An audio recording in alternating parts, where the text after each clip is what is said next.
أعوذ بالله من الشيطان الرجيم. بسم الله الرحمن الرحيم. عزیزان من، آج کا درس سورہ الاعلیٰ سے شروع ہوتا ہے. 30واں پارہ 87 کی سورت. سبح اسم ربک الاعلیٰ کے بعد اعلیٰ کے بعد اللہ بھی ہے، لیکن اس کی تلاوت میں بعد میں کروں گا الگ. سبح اسم ربک الاعلیٰ. اب آپ کو یہ حقیقت تو معلوم ہو چکی ہوئی ہے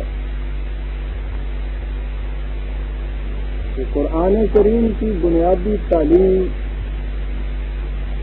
انسانوں کی دنیا میں خدا کے نظام ربوبیت کی تشکیل و قیام ہے. وہ نظام کہ جس سے نہ صرف یہ کہ انسانوں کی طبعی زندگی کی تمام ضروریات پوری ہوتی رہیں، بلکہ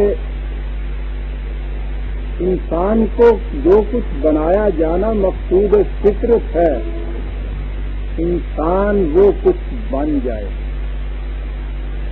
اور یہ چیز انفرادی طور پر نہیں ہو سکتی، یہ اجتماعی زندگی ہی میں ممکن ہے، یہ معاشرے کے اندر ہی ہو سکتا ہے، اور اسی کو نظام کہا جاتا ہے. ایسا نظام کہ جو انسان کی طبعی ضروریات پورا کرنے کے بعد اس کی مضمر صلاحیتوں کی نشو و نما اس انداز سے کرے کہ جیسا کہ میں نے یہ کہا ہے کہ جو کچھ اس کا بننا مقصود ہے اس سطح عرض پر، زندگی کی اس سٹیج پر، وہ کچھ بن جائے. اسے نظام ربوبیت کہتے ہیں. اور سبح کے معنی ہوتا ہے اس مقصد کی تکمیل اور حصول کے لیے پوری جد و جہد کرنا، امکان بھر کوشش کرنا، سرگرم عمل رہنا، سرگرداں رہنا. اور ربک الاعلیٰ پہلی صفت تو یہ بتائی گئی الاعلیٰ. قانون کی زبان میں ایک لفظ اقتدار اعلیٰ ہے، اسے انگریزی زبان میں ساورنٹی کہتے ہیں، کہ جس سے بلند کوئی اور اتھارٹی نہ ہو، آخری فیصلہ کرنے والی اتھارٹی. دنیا کا کوئی بھی نظام اور آئین ہو، اس میں یہ اتھارٹی ایک فرد کی ہو، افراد کی جماعت کی ہو، بہرحال انسانوں تک جا کے رک جائے گی. انسانوں کی دنیا میں انسان ہی ہوں گے جنہیں یہ ہائیسٹ اتھارٹی اقتدار اعلیٰ سونپا جائے گا. اس کے بغیر کوئی اور صورت ہے ہی نہیں جو انسان وضع کر سکے. انسان اپنے سے بالا تر تو یہاں کوئی اور ہے ہی نہیں کہ جس کو یہ اقتدار دیا جا سکے. اور یہی وہ مقام ہے جہاں قرآن کے نظام حکمرانی اور انسانوں کے ذہن کے تراشیدہ نظام حکومت میں بنیادی فرق آتا ہے کہ اس میں اقتدار اعلیٰ انسانوں کے ہاتھ میں نہیں رہتا.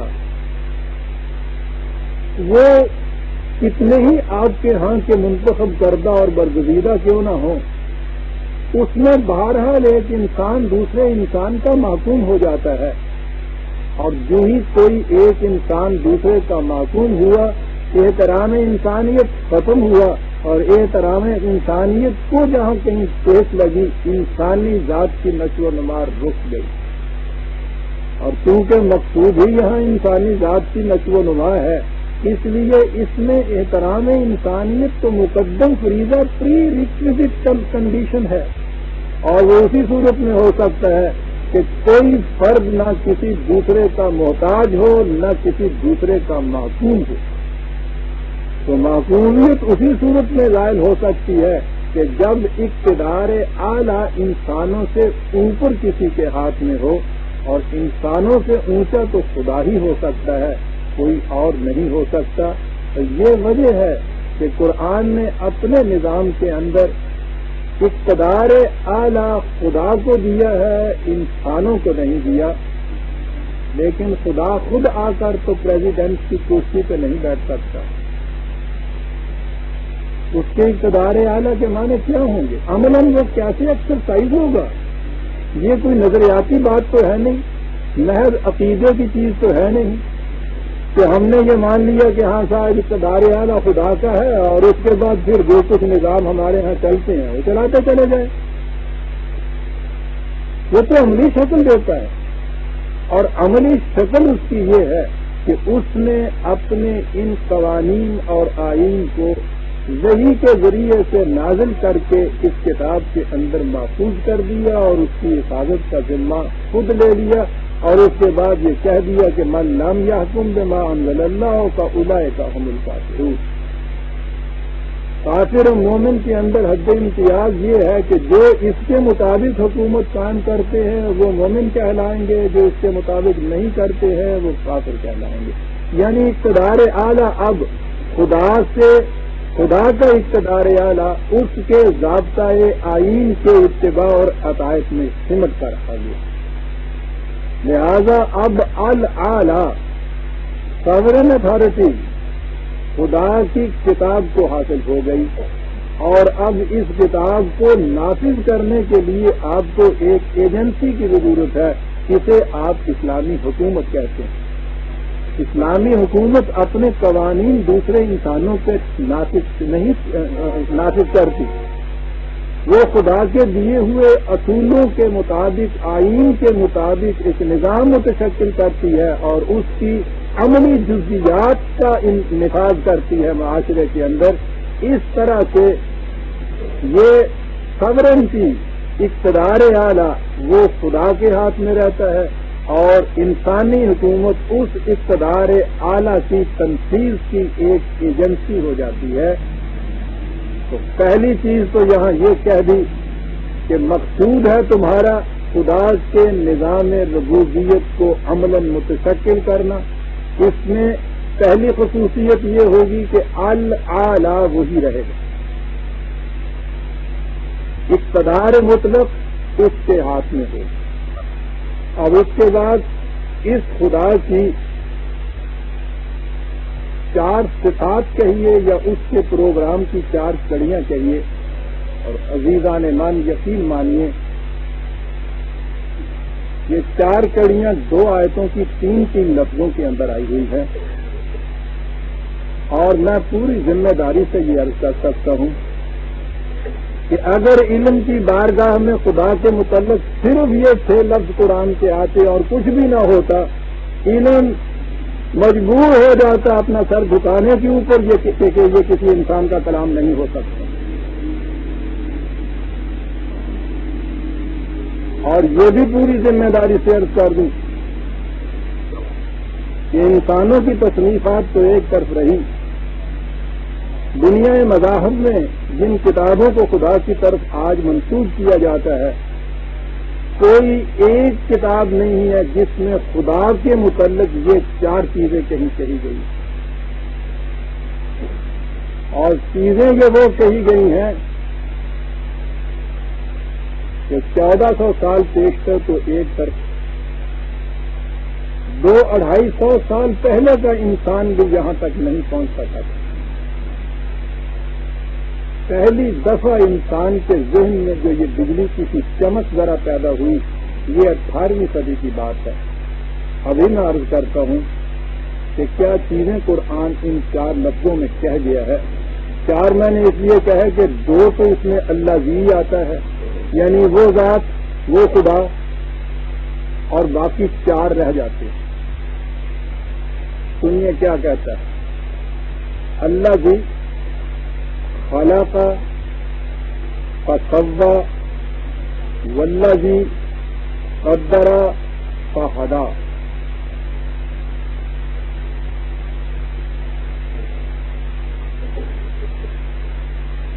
پہلی چیز ہے تخلیق.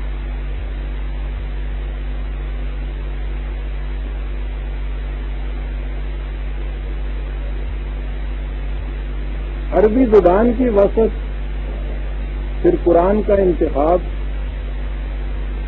ہم ہی نہیں، غیر مسلم علماء بھی جب اس پہ غور کرتے ہیں انہیں بھی اس کا اعتراف کرنا پڑتا ہے کہ یہی زبان ہو سکتی تھی جو قرآن کے حقائق کی متحمل ہو سکتی تھی. اسپرنجر کینیڈی لکھتا ہے کہ ہماری زبان حالانکہ انگریزی زبان خاصی منجھی ہوئی زبان ہے، اچھی خاصی وسعت اس میں آ چکی ہوئی ہے، تو کہتا ہے کہ ہماری کوتا دامنی دیتی ہے کہ ہمارے ہاں تخلیق کے لیے ایک ہی لفظ کریشن ہے، لیکن وہ کہتا ہے کہ کس قدر خوش قسمت ہے یہ قوم کہ جس قوم میں اس کے لیے 2 لفظ امر اور خلق کے موجود ہیں. اور وہ کہتا یہ ہے کہ اب جب ہمارے ہاں لفظی ایک ہے کریشن، تو میں یہ بتاؤں کہ یہ دوسری چیز کیا ہے. قرآن کریم نے تخلیق کے سلسلے میں ایک چیز تو کہی، فاطر السماوات والارض یا بدیع السماوات والارض. وہ جو کسی شے کو عدم سے وجود میں لائے، نان ایگزسٹنٹ کو ایگزسٹنٹ کرے.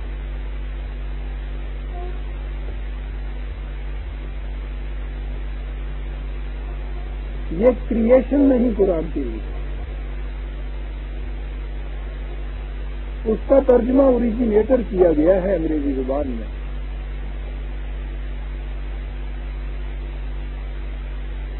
یہ کچھ تو قرآن نے یہ کہا کہ یہ معاملہ عالم امر سے متعلق ہے، تم نہیں سمجھ سکتے کہ کوئی شے عدم سے وجود میں کیسے آ جاتی ہے، تمہارا ذہن اس لامحدودیت تک پہنچ نہیں سکتا.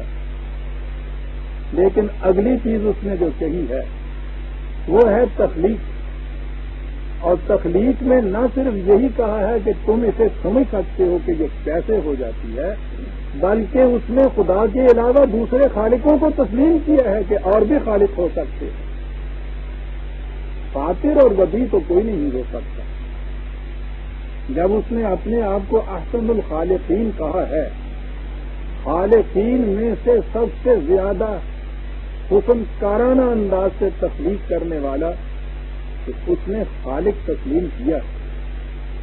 خالقہ جو ہے اس کے معنی ہوتا ہے کہ جو چیزیں موجود ہوں ان میں مختلف پروپورشن قائم کر کے مختلف تراکیب سے مختلف چیزیں بناتے چلے جائیں.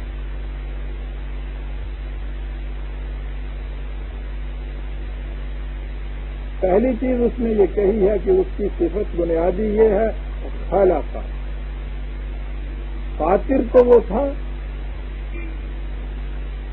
وہ ان تمام اشیاء کا جو اولی حیولہ جسے آپ کہتے ہیں، نیوکلس جسے آپ کہتے ہیں، وہ ابتدائی مادہ جس سے آگے چیزوں نے بننا ہے، وہ اس کو تو لے آیا ہے اپنی صفت فاطریت کے ماتحت. وہ تو وجود میں آ گئی. اب اس کے بعد وہ جو اشیاء وجود میں آئی ہیں ان سے اب آگے یہ مختلف چیزیں ان میں نئی نئی تراکیب سے، نئے نئے تناسب اور توازن سے نئی نئی چیزیں بناتے چلے جانا، یہ چیز ہے خلق. چلیے یہ چیز اس نے یہ شروع کی بنانا. اس کے بعد تخلیق کے متعلق میں نے ابھی عرض کیا تھا نا کہ 200 سال پہلے کی بات ہے، اس سے پہلے ذہن انسانی میں یہ بات ہی نہیں آئی تھی۔ 18ویں صدی تک عوام نہیں، مغرب کے بڑے بڑے سائنٹسٹ، بایولوجسٹ، لیوناس جیسے، ان کا بھی عقیدہ یہ تھا کہ اس صفحہ ارض پر جو ہے جس شکل میں آج موجود ہے، اسی شکل میں اسی طرح شروع میں خدا نے وہ بنا دی۔ مذہبی طبقہ تو یہ کہتا تھا کہ صاحب وہ حضرت نوح کی کشتی کے اندر ایک ایک جوڑا جو رکھ دیا گیا تھا، اس کے بعد ساری دنیا میں جو کچھ موجود ہے وہ جو جوڑے تھے انہی سے آگے یہ سارا سلسلہ چلا۔ لیکن سائنس کی دنیا اگر اس کو محدود نہیں بھی کرتی تھی تو بھی نظریہ یہی تھا کہ جو شاید جس شکل میں آج موجود ہے یہ بعین ہی اسی شکل میں پہلے دن سے خدا نے وجود میں وہ لے آیا تھا۔ یہ تھا خدا کا عمل تخلیق۔ مثلا انسان جس طرح سے آج موجود ہے ہمارے سامنے، انہوں نے بھی یہی کہا تھا کہ یہ پہلے دن اسی طرح سے وجود میں لایا گیا تھا، اور یہ اثر تھا اسی بائبل کے تصور کا، اس عقیدے کا جس کی روح سے اس نے یہ کہا تھا کہ خدا کسی طرح سے ایک مٹی سے اس نے ایک پتلا بنا دیا اور اس میں سے اس کی پسلی میں سے ایک عورت نکال دی۔ اس کے سوا انسان سوچ کیا سکتا تھا؟ وہ یہی پہنچ سکتا تھا۔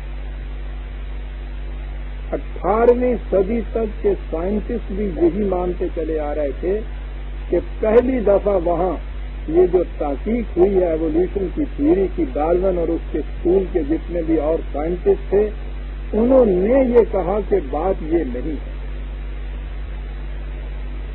ہمیں ذی حیات کی تاریخ اور ان کا ماضی یہ بتاتا ہے کہ ہر شے اس شکل میں پہلے دن وجود میں نہیں آ گئی تھی جس میں وہ آج موجود ہے، بلکہ پہلے کچھ اور شکلیں تھیں۔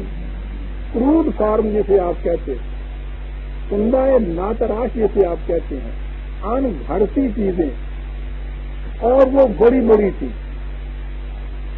آپ جو اتنی سی چھپکلی نظر آتی ہے اس زمانے میں یہ مگرمچھ جتنی بڑی ہوتی تھی۔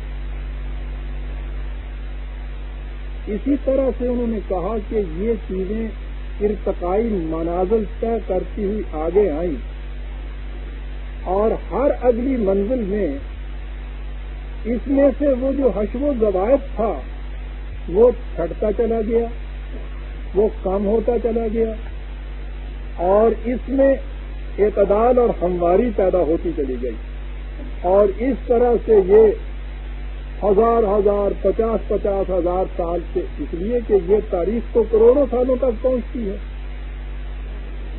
اس طرح سے یہ ایک ایک ارتقائی منزل طے کرتی ہوئی یہ اشیاء آگے بڑھتی چلی گئی۔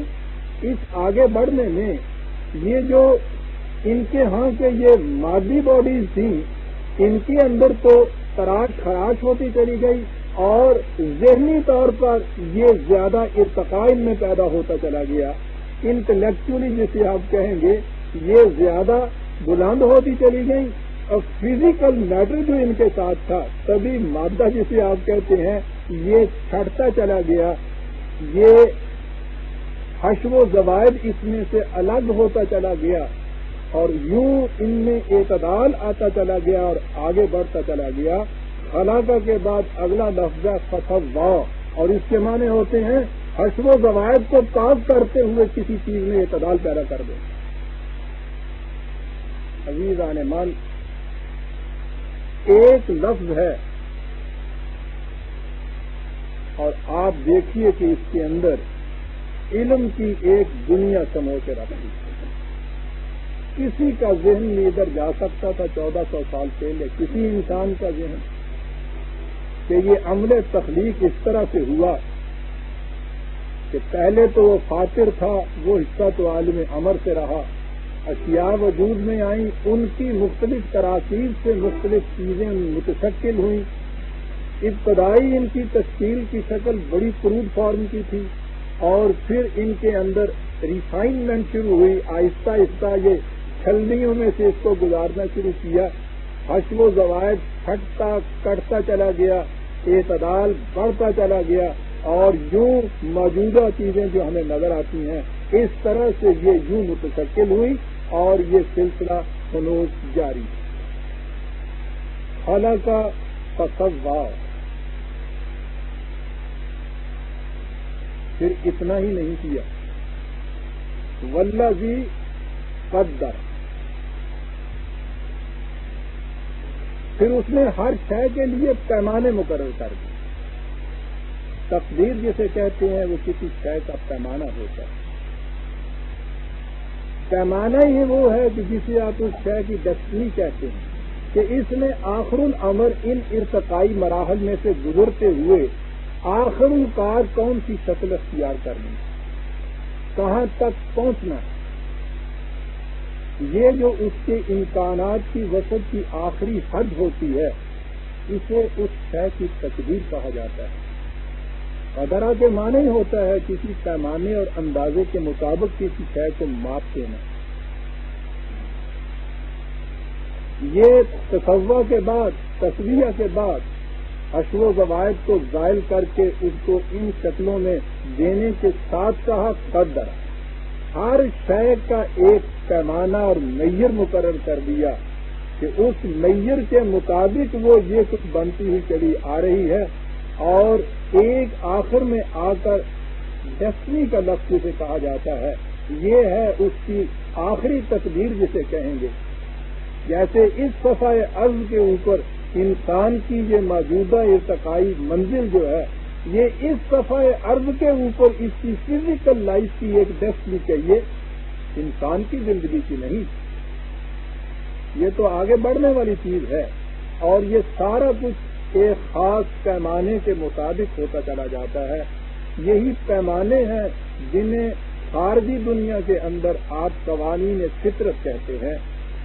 قدر یعنی یہ مقرر کر دیے، یاد رکھیے جسے ہم کہتے ہیں انسان کی تقدیر وہ غیر قرآنی تصور ہے، جس کے معنی یہ ہے کہ انسان اپنے اعمال اور ارادے کے اندر بھی مجبور واقع ہوا ہے، یہ سارا کچھ پہلے سے مقرر کر دیا، حتیٰ کہ جہاں تک بھی یہ جو ہمارے یہاں تصور ہے کہ یہ جنت میں جائے گا یہ جہنم میں جائے گا، یہ بھی پہلے سے مقرر کی ہوئی بات ہے، یہ مقرر کی ہوئی بات انسان کے لیے نہیں ہے۔ جو تقدیر ہے وہ یہ کہ وہ قوانین جن کے مطابق یہ وہ کچھ بنتا چلا جاتا ہے انسان جو کچھ اس میں بننا ہے، اور وہ اس کی آخری منزل کہ جس تک اس نے اس سطح ارض کے اوپر پہنچنا ہے اسے اس کی تقدیر کہیں گے۔ یہ امکان ہے اس کے بننے کا، جو بھی اس امکان کو حاصل کرنا چاہے وہ کوشش کرے، اس کے مطابق کام کرے، وہ جو کچھ بن جائے گا وہ یہ کچھ حاصل نہیں کرے گا، ضائع ہو جائے گا۔ یعنی اسے وہ کچھ خود قدرت نہیں بناتی، بننا اس میں خود ہے، لیکن بنے گا یہ ان پیمانوں کے مطابق۔ بیمار کا علاج دوائیوں سے ہوتا ہے، دوائیاں بوتلوں میں بند ہوئی اسے شفا نہیں دیتی، ان کا استعمال اس میں خود کرنا ہوتا ہے۔ استعمال کرے گا اس قانون کے مطابق اس کی تقدیر بدل جائے گی، شفا حاصل ہو جائے گی۔ علاج نہیں کرے گا یہ خود مریض رہے گا، اس کے بعد یہ مر جائے گا، یہ اس کے اختیار و ارادے کی بات ہے۔ آج خود فطرت اس کے لیے یہ کچھ نہیں کرے گی،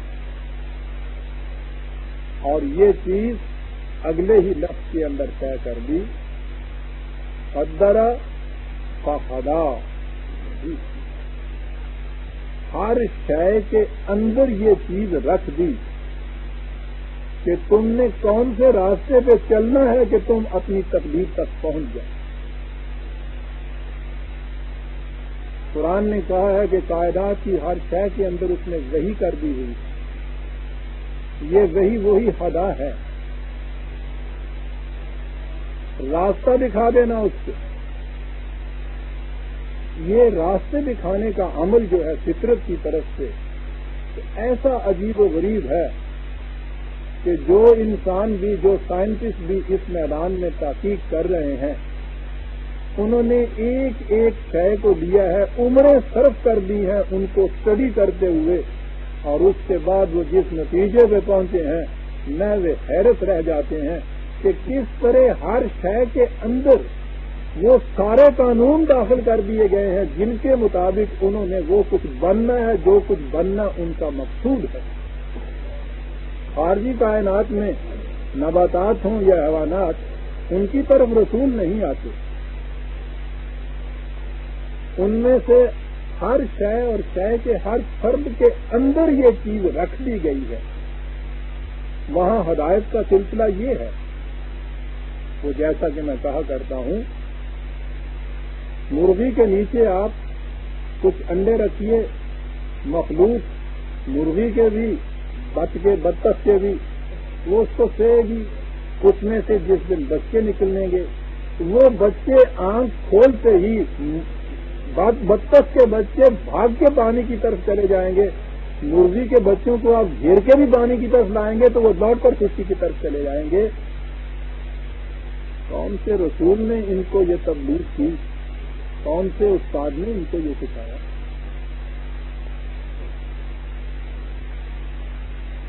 کہاں سے اس ایک حصار کے اندر جہاں روشنی تک نہیں پہنچ رہی تھی باہر کی، وہ انڈے کا ہول جس کے اندر یہ بند تھے،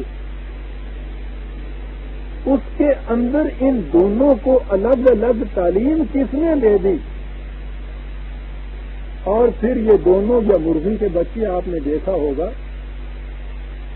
چیل نہیں، چیل کا سایہ اگر ان کے اوپر سے گزر جاتا ہے تو بھاگ کے وہ مرغی کے نیچے چلے جاتے ہیں، صاحب انہیں پتا ہے کہ یہ ہمارے لیے ایک تقریبی چیز ہے۔ بلی نہ دیکھی ہو انہوں نے، بلی کی میاؤں کی آواز کان میں آئے گی تو آپ دیکھتے ہیں کس طرح سے وہ بھاگ کے چھپ جاتے ہیں۔ کتے کی آواز سے جو نہیں چھپتے، یہ کس نے سکھا دیا انہیں؟ یہ کچھ یہ چیز ہے جو ہر شے کے اندر موجود ہے، اور یہاں تو پھر بھی آپ کو یہ زندگی مشہور شکل میں نظر آتی ہے۔ قرآن نے جو مثال دی ہے وہ اس سے بھی نازک ہے، اور اسے میں سامنے لاتا ہوں۔ اتنا ننھا سا بیج، ذرا دیکھیے تو صحیح، خوردبین کے نیچے بھی راستے اس بیج کے اندر کچھ چھپا ہوا نظر بھی آتا ہے ہمیں۔ اتنا ننھا سا بیج مٹی کے اندر دبا دیا ہے، اب اس بیج میں سے ببول کا بیج ہے تو وہ کانٹوں دار کیکر پیدا شروع، انگور کا بیج ہے تو وہ نہایت حسین و نازک آویزوں جیسے گوشے لگنے والی بیل پیدا ہو رہی ہے، وہ کڑوا ہے، یہ میٹھا ہے، وہ نہایت ناپسندیدہ ہے، یہ خوشگوار ہے۔ ایک ذرا سا ذرہ ہے اس بیج کا، ساتھ ہی زمین کے ایک ہی جگہ دونوں کو آپ مدفون کرتے ہیں، ایک جیسا پانی دیتے ہیں، ایک جیسی اس میں ہوا ہے، ایک جیسی سورج کی کرنیں ہیں، اور وہ دونوں نشو و نما پا رہے ہیں اسی ایک، ساری جتنی چیزیں نشو و نما کی ہیں مشترکہ ہیں ان کے لیے۔ ایک ان میں سے نہایت بدبودار کڑوا کانٹوں والا بن رہا ہے، دوسرا ان کے اندر سے اگر چمبیلی ہے تو پوچھیے نہیں کہ اس کی وہ یاسمین کی خوشبو کیا ہے، اگر وہ اس میں سے انگور ہے تو اس کا ذائقہ کیا ہے۔ اس بیج کے اندر یہ چیز کس نے رکھ دی؟ کبھی یہ نہیں ہوتا کہ انگور کے بیج سے ببول پیدا ہو جائیں اور ببول کے بیج سے آپ انار پیدا کر لیں، ان کے اندر یہ ہدایت رکھ دی گئی ہے، ہر شے کے اندر یہ ہدایت رکھ دی گئی ہے۔ اس کے بعد کسی اور چیز کی ضرورت بھی رہتی ہے۔ خلا کا ابتدائی حیولہ دیا، فسوا، حشو و ضوابط کو خاص کیا، اعتدال کی ایک شکل دی، قدرہ پیمانہ مقرر کیا، قوانین دے دیے، فہدا اس کے مطابق چلنے کے لیے ہدایت دے دی۔ چار لفظوں میں عزیزان من اس کے اقتدار اعلیٰ کی کار فرمائی آپ دیکھ رہے ہیں کس طرح سے ہو رہی ہے، الاعلیٰ، اور یہ اس اعلیٰ کی تفسیر ہو رہی ہے ان چار کے اندر۔ اور مثال وہ لایا ہے جیسا میں نے ابھی عرض کیا تھا. ویسے تو حجریات کی دنیا میں، پتھروں کی دنیا کے اندر، ان آرگینک میٹر میں بھی یہ چیز آ سکتی تھی، لیکن چونکہ غیر محسوس سی تھی تو وہاں نہیں گیا قرآن. الذی اخرج المرء فجعلہ غثاء احوا. کہا اور بڑی بڑی چیزوں کو چھوڑ دیجیے. عرب بادیہ نشین نخلستان میں چشموں کے گرد جہاں وہ اپنے خیمے گاڑ لیتے تھے وہاں گھاس تو کم از کم ہوتی تھی نا. کہا اور زیادہ چیزیں تم نے نہ دیکھی ہوں، اس گھاس کو ہی ذرا دیکھ لیجیے. تو یہ کس طرح سے پیدا ہوتی ہے، کیسے نشو و نما پا رہی ہے. نشو و نما پانے کے بعد اب یہ قدرہ کی چیز جو تھی کہ ایک ڈیسٹنی اس کی مقرر ہے. فجعلہ غثاء احوا. وہ ایک اسٹیج تک پہنچتی ہے نشو و نما پاتی ہوئی، اس کے بعد وہ سوکھتی ہے، سوکھنے کے بعد کوڑا کرٹ سی بنتی ہے، پھر بڑھ جاتی ہے. اگر وہ اپنا رشتہ حیات منقطع کر لیتی ہے اس پر چشمہ حیات سے جو اس کو نشو و نما دے رہا تھا تو بھی یہ کیفیت ہو جاتی ہے، وہ قبل از وقت کیفیت ہو جاتی ہے. اور اگر یہ سب کچھ لے بھی لے، ہر پودا ہر فصل ایک خاص حد تک نشو و نما پاتا ہے، پھر وہ سب سے خشک ہونا شروع ہو جاتا ہے. اور اگر اس کو وہاں سے پھر وہ کاٹا نہ جائے تو اس کے بعد وہ کہتا ہے کہ دیکھو تو صحیح کیسے وہ خود بخود سیاہ ہو گیا، پورا چرکٹ ہو گیا. تو یہ ہے تقدیر ان چیزوں کی. خلقا فسوا فقدرا فہدا. اور یہ چیزیں اس طرح سے ہوتی چلی جاتی ہے، لیکن انسان کے بچے کے اندر یہ چیز نہیں رہتی. جہاں تک اس کی طبعی زندگی کا تعلق ہے اسے تو چھوڑ دینی ہے، لیکن اس نے تو انسانی سطح کے اوپر زندگی بسر کرنی ہے. انسانی سطح پر زندگی بسر کرنے کی ہدایت انسان کے اندر نہیں رکھی گئی، اور جو نہیں رکھی گئی تو یہ بہت بڑی حکمت ہے خداوندی. بڑے غور سے سننے کی چیزیں عزیزان ایمان، پتہ نہیں زندگی میں دوبارہ یہ وقت آئے یا نہیں.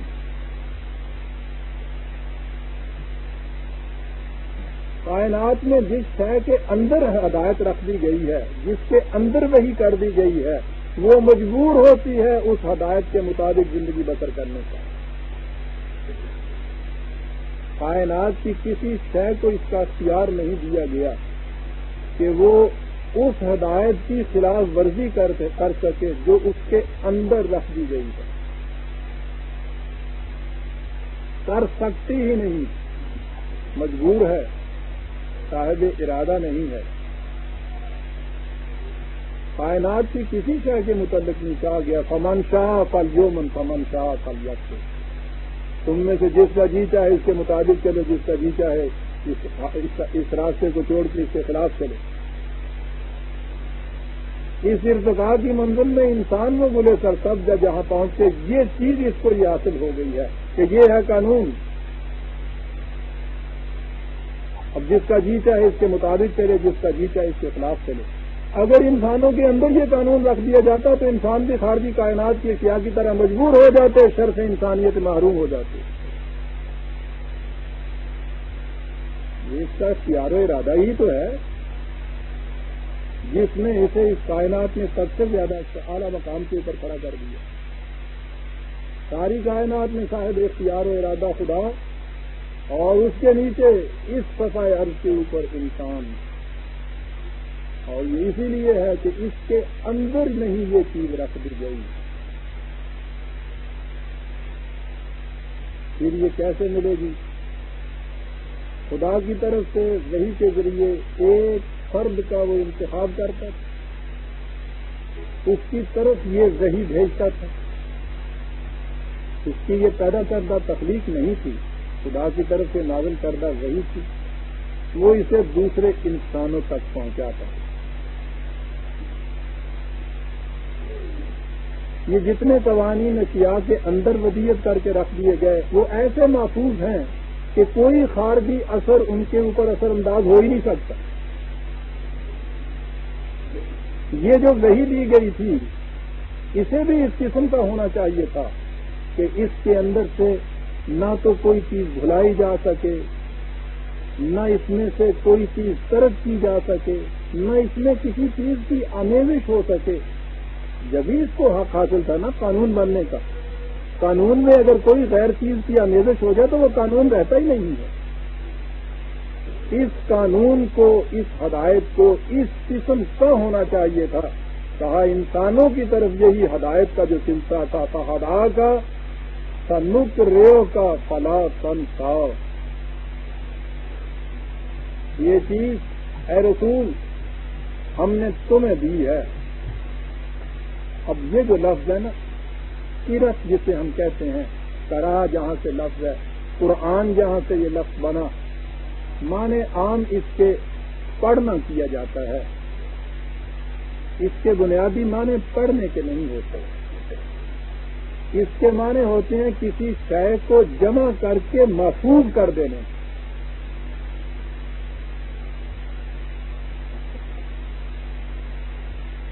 یہ قرآن اس لیے ہے کہ اس میں یہ سارے قوانین خداوندی جمع کر کے محفوظ کر دی ہیں. دو شرطیں ہوتی ہیں تو پھر صرت ہوتی ہے.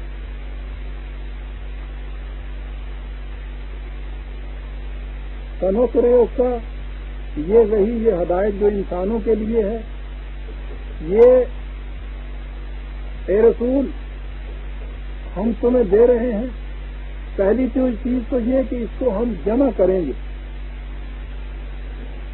وہ ہمارے ہاں جو تاریخی روایات آ رہی ہیں کہ رسول اللہ صلی اللہ علیہ وسلم بھی ساری وہی کو اسی طرح سے منتشر طور پر دے کے چلے گئے. بکھری ہوئی تھی کھجوروں کے پتوں پہ، ہڈیوں پر، ٹھیکریوں پر. پھر رسول اللہ کے بعد ان کی ڈھونڈیاں پڑی، تلاش ہونی شروع ہو گئی. وہ لمبا قصہ ہے، آپ کو معلوم ہے، کب تک دہرائے چلے جاؤں. کچھ ملا کچھ نہ ملا. بعض آیات ایسی تھیں کہ جو کھجور کے پتوں پہ بکھی ہوئی تھی اسے حضرت عائشہ کی بکری کھا گئی، معاذ اللہ.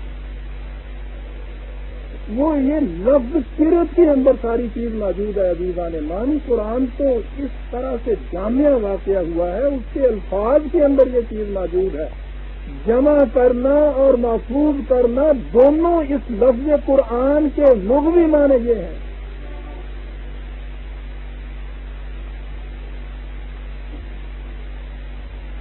جو جمع اور محفوظ نہ ہو اسے قرآن کہا ہی نہیں جا سکتا، اس کی قرت ہو ہی نہیں سکتی. سنوکرے ہم جمع کریں گے، ہم محفوظ کریں گے اسے. فلا تنسا، اس کا نتیجہ یہ ہوگا تنسا. نسیہ کے معنی ہوتے ہیں کسی چیز کو ترک کر دینا، اور بھلا دینے کے معنوں میں بھی یہ بعد میں استعمال ہوا ہے. یہ لفظ نسیان جسے آپ کہتے ہیں، بنیادی طور پر اس کے معنی ہوتے ہیں کسی چیز کو ترک کر دینا. لیکن اس میں دونوں آ جائیں. ہم اس کو جمع کریں گے، ہم اس کو محفوظ کریں گے تیرے پاس، اور اس کی صورت یہ ہوگی کہ تو نہ اس میں سے کوئی بلا سکے گا نہ کچھ ترک کر سکے گا. قرآن بتا رہا ہے یہ نہ بھلایا گیا نہ ترک کیا گیا، خدا جمع کر رہا ہے. اور خدا نے جمع کرنے کے بعد انا نحن نزلنا الذکر و انا لہ لحافظون، اتنی بڑی شہادت دی.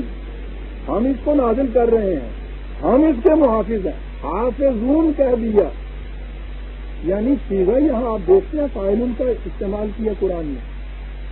کبھی جا کر کرنے والا نہیں. اس کے معنی ہوتے ہیں ہم اس وقت یہ کر رہے ہیں اور کرتے چلے جائیں گے. اس کی حفاظت کا ذمہ اس نے لیا. یہ لیکن گنجائشیں نکالنے والے بھی ہم نے خوب. وہ تو آپ کو معلوم ہے نا، ادھر سے ہمارے ہاں قانون بنتا ہے انسانوں کا، اور قانون شکن اسی وقت سوچ لیتے ہیں کہ اس میں سے نکلنے کا راستہ کون سا ہے.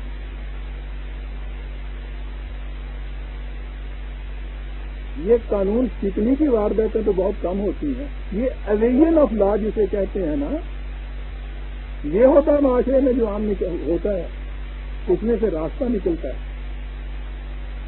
اسی ذہنیت میں قرآن جیسے جامع ضابطۂ قانون میں بھی اس قسم کے ایویژن کے راستے کچھ تلاش ہے. اس کے آگے لفظ الا ما شاء اللہ ترجمہ کر دیا کہ ہاں مگر جو خدا کو منظور ہو چل جائے. خدا جمع کرے گا، خدا محفوظ کرے گا، تو بھلا نہیں سکے گا، تو ترک نہیں کر سکے گا. اور اس کے بعد کہ مگر جو خدا کو منظور ہوگا اب سب کچھ ہی اس میں آ گیا. ترک بھی ہے، بلایا بھی جا رہا ہے، گم بھی ہو سکتا ہے، غیر محفوظ بھی ہے، چوتھائی حصہ کہیں پتہ ہی نہیں چلا کیا اسی کیا کیسے سب اللہ ماشاء اللہ کے کہہ دیا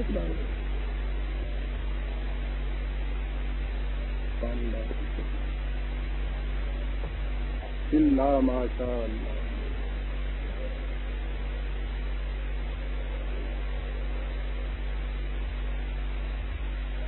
دنیا کی یہ چیز کیا ہے؟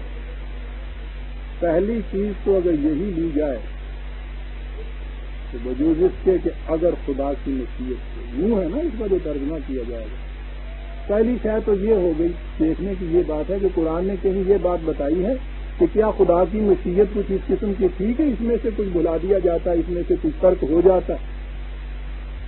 اگر وہ خود ہی یہ کہہ دے کہ ہماری مشیت یہ تھی ہی نہیں، ہماری مشیت یہ ہے ہی نہیں، تو پھر بھی اس کے معنی صاف ہو گئے کہ ہاں اگر خدا کی مشیت یہ ہوتی تو پھر تو ہو سکتا تھا کہ بھول جاتا، ترک کر دیتا. لیکن اگر اس نے یہ کہا کہ ہماری مشیت یہ ہے ہی نہیں، یہ تھی ہی نہیں، پھر بھی بات صاف ہو گئی. تو پہلے تو یہ لے لیجیے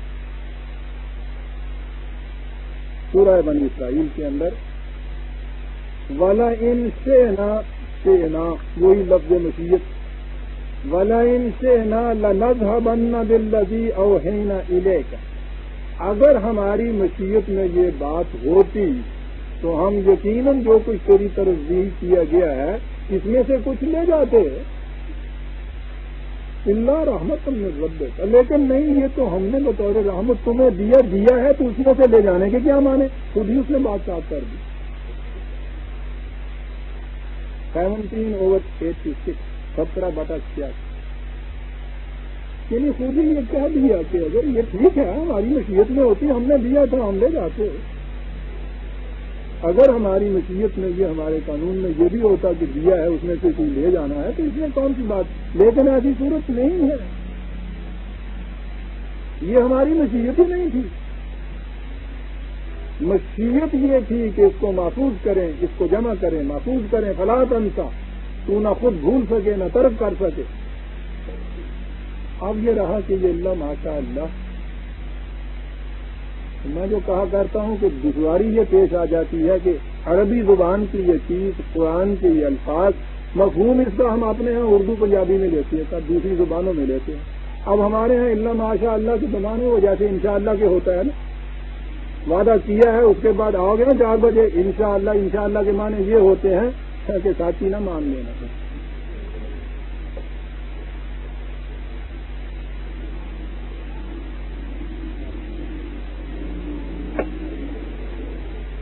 یہ ہمارے یہاں اسی وقت بے تکلف دوست کہہ رہتا ہے کہ بھائی یہ انشاءاللہ تو بات چھوڑو، تم ایمان سے کہو آؤ گے یا نہیں. یعنی اسی وقت پتا ہوتا ہے کہ اس نے جو ساتھ کہہ دیا انشاءاللہ تو ابھی سے اس کے دل میں چور ہے. ہم اللہ کو لاتے ہی اس وقت ہیں جب کہیں سے ہم نے پھر جانا ہو. جب کوئی اور چیز کام نہ دے تو اس وقت اسے استعمال کرتے ہیں.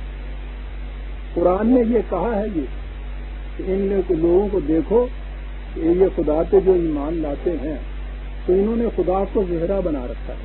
زہرن ہوتا ہے یہ جو ایکسٹرا ہوتے ہیں نا آپ کے یہاں، یہ سنیما کی کاسٹ کے اندر، کرکٹ کی ٹیم کے اندر فالتو ایک رکھا ہوا کہ کام تو اصل میں اس 11 نے دینا ہے. اور اگر کہیں ایسی بھیڑ پڑ گئی کہ ان میں سے کوئی بیمار ہو گیا، کوئی آفت زیادہ ہو گیا تو اور کوئی کام نہ چلے تو پھر اس کو لے آئے. ڈنگ ٹپاؤ کہتے ہیں پنجابی کو.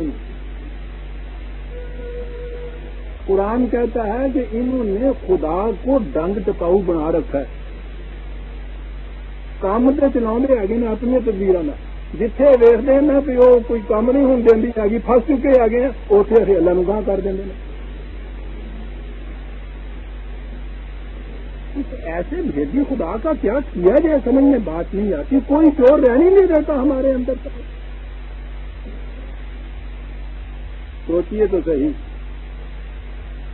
کہ آج خدا کو نہ ماننے والوں کو تو چھوڑیے, وہ جو مانتا ہی نہیں ہے وہ اس کو ڈنگ پاؤ کی حیثیت سے بھی نہیں لاتا. ہم وہ منافق نہیں ہوتا. ہم جو قدم قدم کے اوپر خدا اور اسلام کا نام لے کے آتے ہیں, کیا وہی بات نہیں ہے کہ جہاں بے ایمانی مقصود ہوتی ہے ہمارے ذہن کے اندر, جہاں کوئی اور دلیل ہمارے سامنے نہیں آتی, جہاں ہم نے فریق مقابل کو کسی نہ کسی طرح سے خاموش کرنا ہوتا ہے, وہاں ہم خدا اور رسول لے آتے ہیں, وہاں ہم اسلام کا نام لے آتے ہیں. یہی وہ چیز جیسے وہاں انشاءاللہ اسی طرح سے اللہ ماشاءاللہ. عزیزان من, عربی زبان میں بھی اور سارے قرآن کے اندر بھی یہ ایک چیز ہوتی ہے, اسے کہتے ہیں اصطلاح میں استثناء بالمشیت. زبان کے اندر یہ ہوتا ہے اور اس کے معنی یہ ہیں اس اصول کے کہ جہاں بھی قرآن کے اندر کسی چیز کے متعلق جو خدا نے کہا ہم کرتے ہیں, اس کے بعد اللہ آئے استثناء کا, ایکسیپشن کا, اور اس کے بعد ہو مشیت کی بات. ہمارے قانون مشیت میں اگر یہ ہو, قاعدہ یہ ہے کہ اس کے معنی ہوتے ہیں کہ یہ ایسا ہو ہی نہیں سکتا,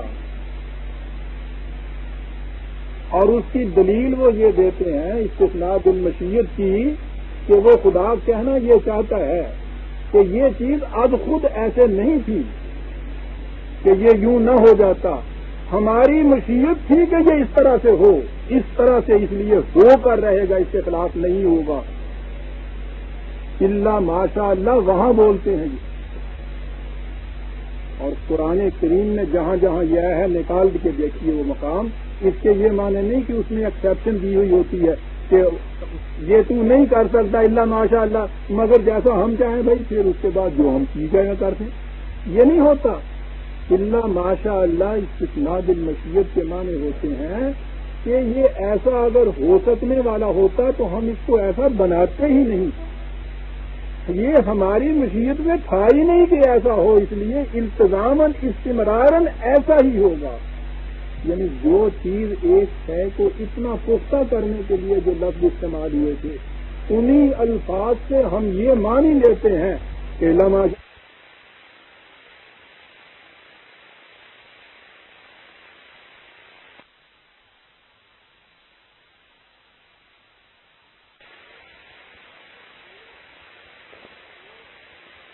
وہ اللہ کی مرضی ہے اس میں سے. اب اس کی مرضی تھی, اس نے اتنا قرآن دیا, اس میں سے اتنا نکال کے لے گیا, وہ قرآن وہ آتے لے گئے, پورے سے ربڑ رکھا گیا ہوں.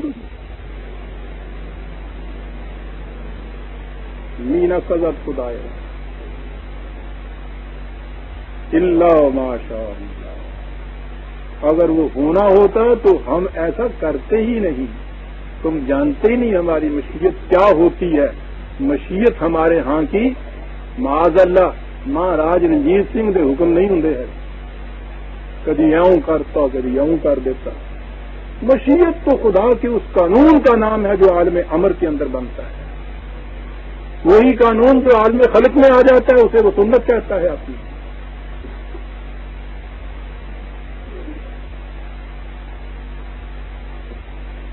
ہم اس کو جمع کریں گے, ہم اس کو محفوظ رکھیں گے, تو اس میں سے نہ کچھ بلا سکے گا نہ ترک کر سکے گا, اس لیے کہ ہماری مشیت کا یہ فیصلہ ہے.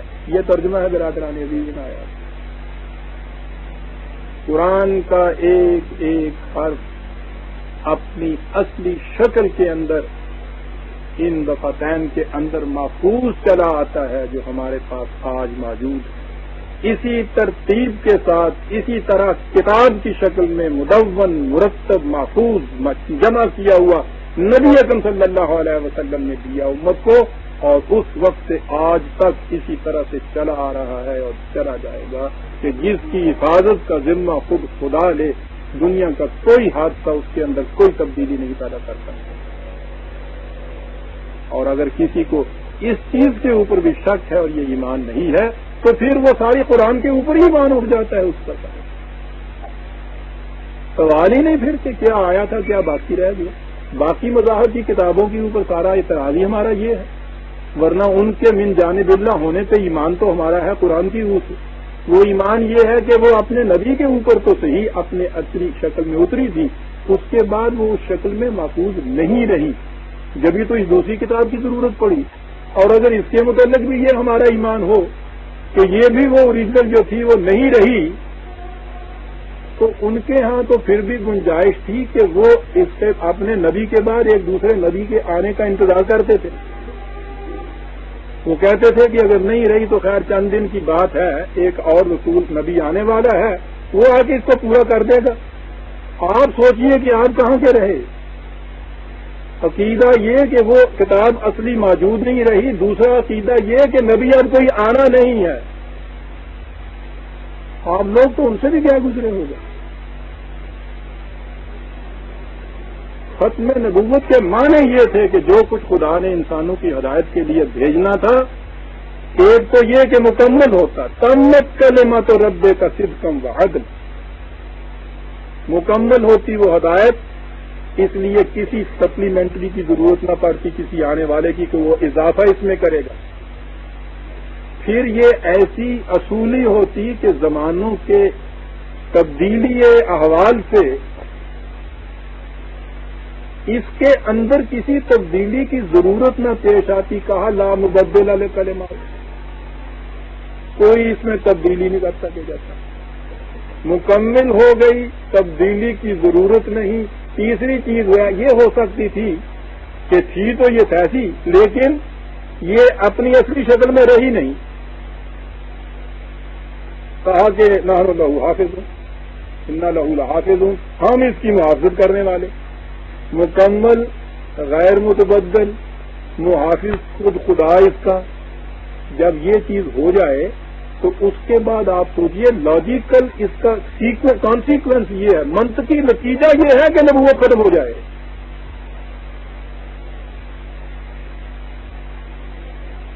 نبی تو آتا ہی وہی لے کر ہے.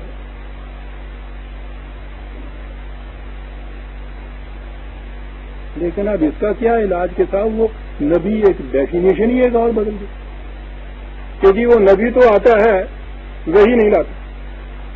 وہ جو میں کہتا ہوں کہ چٹھی رسان تو آتا ہے، چٹھی نہیں لاتا. تو تمہیں پتا نا اس طرح نہ چٹھی رسان کے دو آدھے ہوں دن عید والے دن آدھے ہوں دن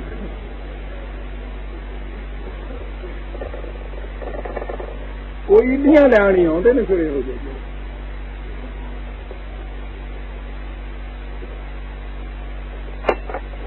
اللہ ماشاء اللہ، خدا کی مشیت میں یہ ہم جمع کریں گے، ہم محفوظ کریں گے. تو نہیں بلا سکے گا، تو نہیں ترک کر سکے گا. کیا بات ہے، کس انداز.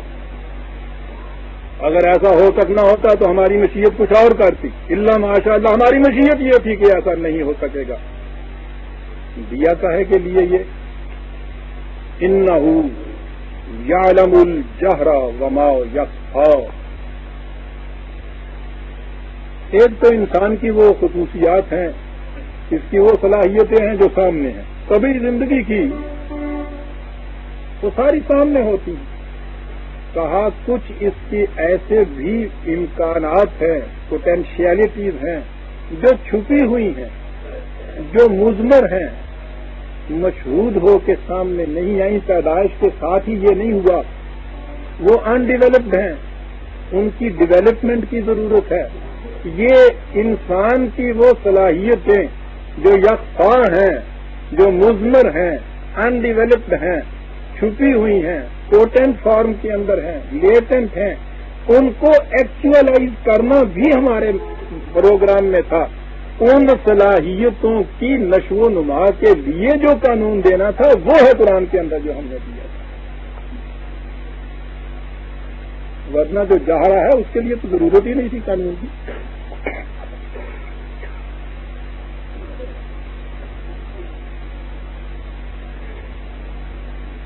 یہ ہے پروگرام جس کے لیے کہا تمہیں ہم نے قرآن دیا ہے. نظر آیا کہ صاحب بہت بڑا پروگرام ہے، اس میں کوئی شبہ نہیں، بہت بڑا پروگرام ہے. ایک کو ایک اعلیٰ کی صفت خداوندی کوئی نافذ کسی نے کرنا ہو تو آپ سوچیے کتنا بڑا یہ پروگرام ہے کہ دنیا کے ہر ضابطۂ قانون سے انکار اور اس کی جگہ ایک خدا کے اقتدار کو نافذ کرنا. لیکن کہا کہ نہیں، گھبرانے کی بات نہیں ہے. وَنُيَسِّرُكَ لِلْيُسْرَىٰ، اگر کوئی ہدایت کے مطابق چلتا چلے جائے گا تو راستے آسان ہوتے چلیں گے. قانون کے مطابق جو بھی آپ پروسیس کرتے ہیں آپ دیکھیں گے اس میں آسانیاں ہوتی ہیں. ٹھوکریں تو وہاں کھاتا ہے جہاں قانون کی خلاف ورزی کرنی ہوتی. چلیے تو پانی کے بہاؤ کے ساتھ کشتی کو لے کے آپ دیکھتے ہیں کیسے آپ تیر کی طرح چلے جاتے ہیں. وہ تو چڑھتے پانی کو جاتے وقت دشواریاں پیش آتی ہیں. اس لیے اس ہدایت کے مطابق تو چلتا جائے گا، بڑی آسانیاں ہوتی جائیں گی، اور اس میں کرنے کا کام ایک ہی ہے، فذکر، اس قانون کو عام کرتا چلا جائے. اور عزیزان من آگے ایک بات یہی ہے، کیا بتایا جائے. خدا کہنے والا ہے کتنی بڑی رہنمائی ہے ہم لوگوں کے لیے. رسول سے کہا جا رہا ہے فذکر کو پیش کرتا چلا جائے، عام کرتا چلا جائے. کیا یہ دیکھتے ہوئے بھی کہ ریت ہے، بنجر زمین ہے، نشو و نما کی صلاحیت نہیں ہے، ہل چلائے جا، پانی دیے جا، تخم ریزی کیے جا. فذکر تو یہی کہہ رہا تھا نا، یہ کیے جا. ان نفعت الذکریٰ، اگر تو دیکھ لے کہ یہ اس طرح سے تیری تبلیغ اور تذکیر جو ہے یہ نفع مند ثابت ہو رہی ہے.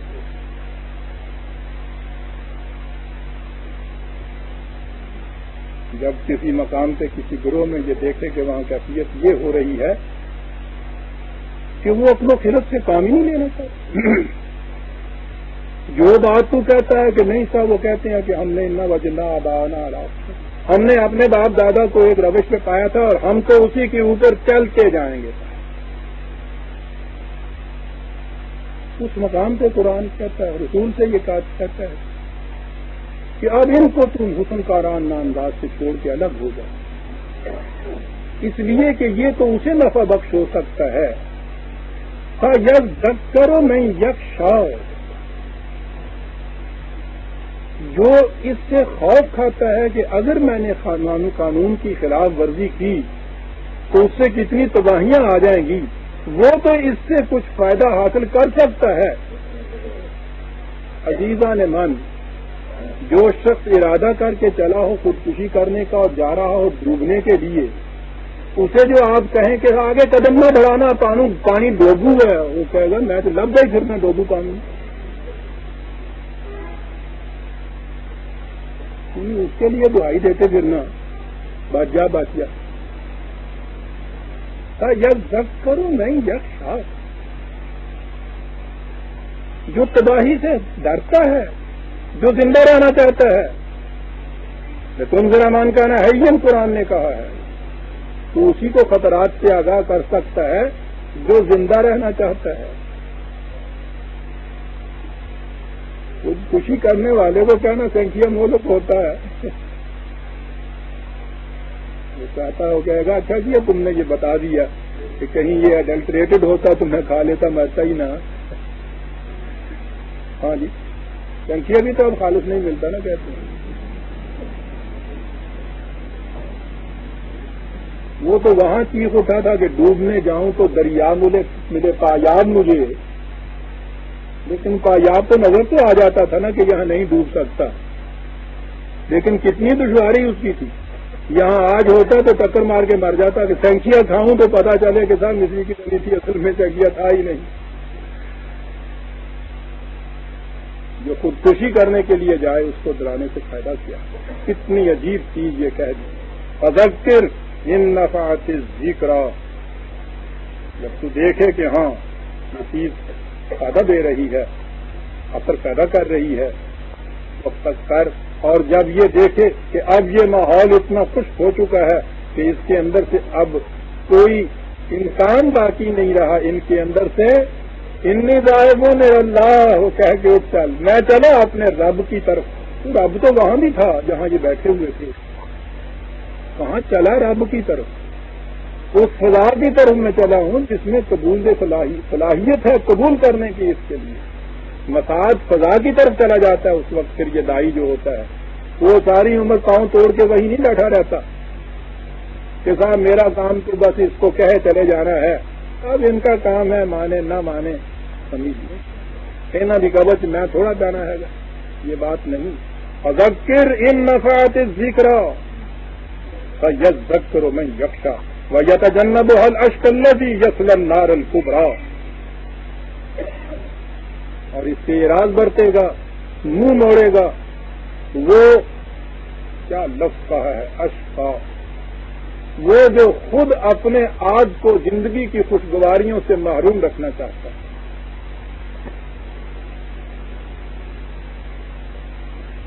وہ اس سے منہ موڑ لے گا.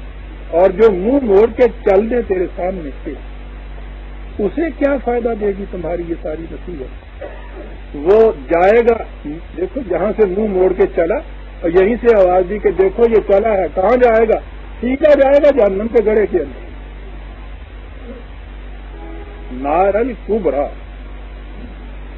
نظر آتا ہے کہ ایک نار صغری ہے اور ایک نار کبری ہے. اس دنیا کی زندگی کے اندر کا جہنم جو ہے وہ بھی جہنم ہے لیکن بہرحال یہ نار صغری ہے. اور یہی شعلے زیادہ بھڑکتے ہوئے آگے پہنچتے ہیں تو مرنے کے بعد کی زندگی کے اندر یہ نار کبری بن کے سامنے آ جاتی ہے. کیا قرآن نے کہا اس نار کے اندر ہوگا کیا؟ اتنی زیادہ بھڑکنے والی آگ کے اندر تو کسی کو بھی ڈال دیا جائے وہ 2-3 منٹ میں ختم ہو جاتا ہے. کہا نہیں یہ نار وہ نہیں.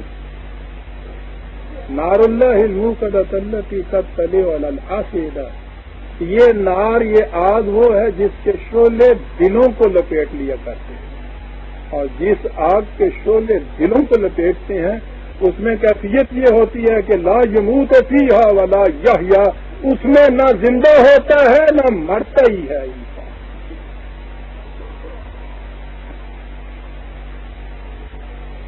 آپ نے یہ سنا ہوگا کہ وہ جیل خانے کے اندر یا حوالات کے اندر قیدی نے خودکشی کرنے کی کوشش کی. کیا ہوتا ہے وہ جو اس کو آزاد اس طرح سے مل رہا ہوتا ہے اس سے چھوٹ جانے کا ایک راستہ یہ ہے کہ خودکشی کر لے آدمی. دنیا کے ہر عذاب سے انسان چھوٹ سکتا ہے موت. اور وہ عذاب کے جس میں مرنا چاہے تو مر بھی نہ سکے انسان. عزیزان من آپ سوچئے کہ وہ عذاب کیا ہو.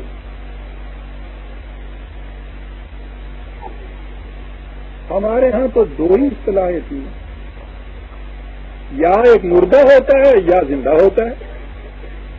ذہن انسانی میں تیسری اصطلاح آ ہی نہیں سکتی. یہ تو وہ خدا ہی یہ کہہ سکتا تھا کہ ایک تیسری سٹیج پہ ہوتی ہے جس میں نہ مردہ ہوتا ہے نہ وہ زندہ ہوتا ہے.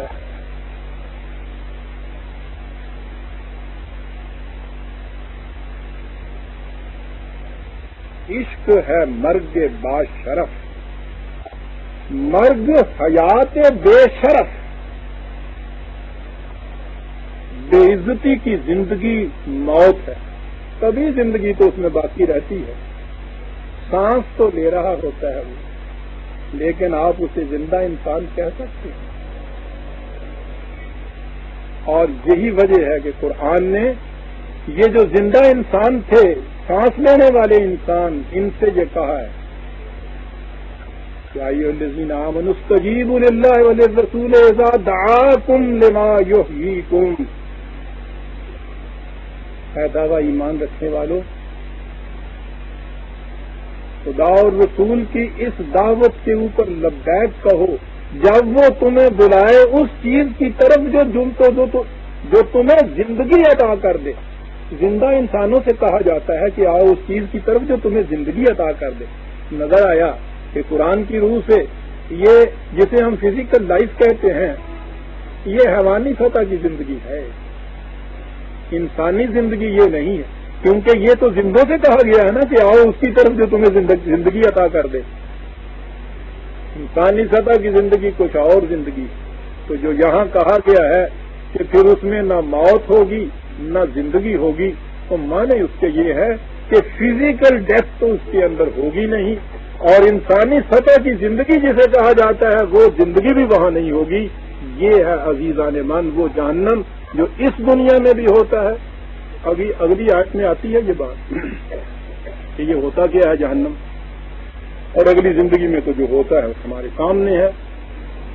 لیکن اس کے برعکس قد افلح من تزکا، کیا بات کہہ رہے ہیں، وہاں کہا تھا نا ما یخفا، وہ صلاحیتیں جو پوشیدہ اور مضمر ہوتی ہیں، انڈیولپڈ ہوتی ہیں، انہیں ڈیولپ کرنے کے لیے قرآن کی رہنمائی کی ضرورت ہے۔ کہا قد افلح، کھیتی اس کی پروان چڑھتی ہے، الفاظ ہی وہ استعمال کرتا ہے۔ فلاحت کہتے ہیں کھیتی کو، فلاح کسان کو کہتے ہیں، کھیتی اسی کی پروان چڑھتی ہے۔ من تزکا، جو اپنی صلاحیتوں کی نشو و نما کر لیتا ہے۔ تزکیہ کے معنی ہوتا ہے ڈیولپ کر لینا ان نشو و نما کو۔ لیکن ایک تو تزکیہ نفس ہمارے ہاں بھی ہوتا ہے نا، آپ کو پتا ہے اس کا کیا ہوتا ہے، یعنی وہ کہتے ہیں نفس کو مار دو، اور تزکیہ ہوں دے رہے۔ بہرحال یہ بات دوسری طرف نکل جائے گی۔ کس غیر قرآنی تصور کو سامنے لاؤں گا ذرا بتانے۔ من تزکا کے معنی ہوتا ہے نشو و نما دینا، یہیں سے یہ آپ کے ہاں کا زکوٰۃ کا لفظ ہے۔ وہ جو چیز ہے کہ مومن ان کی، اگر ان کی حکومت قائم ہوگی، ان مکناہم فی الارض اقاموا الصلاۃ وآتوا الزکاۃ، ان کی حکومت قائم ہوگی تو یہ زکوٰۃ دیں گے، یعنی حکومت قائم ہوگی تو یہ زکوٰۃ لیں گے نہیں لکھا، دیں گے۔ یہ کیا چیز ہے؟ عالمگیر انسانیت کو سامان نشو و نما ہم پہنچائیں گے۔ ان کی حکومت کا مقصود یہ ہوگا، چھینیں گے نہیں، دیں گے۔ تزکا، جس نے اپنی صلاحیتوں کو نشو و نما دے دی، وذکر اسم ربہ، اور یہ کیسے ہوگا؟ خدا پر ایمان کے معنی کیا ہیں عزیزان ایمان؟ خدا کی ذات کے متعلق تو ہم ادراک ہی نہیں کر سکتے، اس کا ایسنس کیا ہے، خدا کیا ہے نہیں جان سکتے۔